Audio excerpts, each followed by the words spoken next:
ഒരു സ്ത്രീയെ സംബന്ധിച്ചിടത്തോളം ലജ്ജയാണ് അവളുടെ യഥാർത്ഥ ഭംഗി എന്ന് പറയുന്നത്.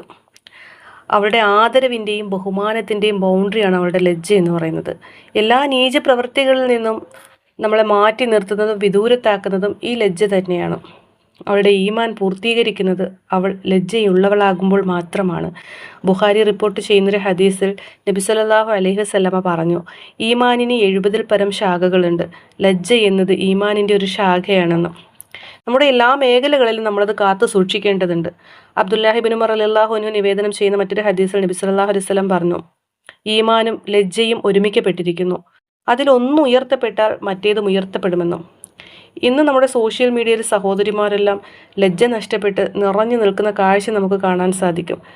നമ്മുടെ ഭാര്യമാരെയും മക്കളെയും ഉമ്മമാരെയും സഹോദരിമാരെയും ഒക്കെ പ്രദർശിപ്പിച്ച് റീച്ച് നേടാൻ നമ്മുടെ സഹോദരന്മാരും മത്സരമാണ്. നമ്മളൊരു കാര്യം മനസ്സിലാക്കുക, അള്ളാഹുവിൻ്റെയും റസൂലിൻ്റെയും കൽപ്പനകളെയാണ് നമ്മൾ ധിക്കരിക്കുന്നതെന്ന്.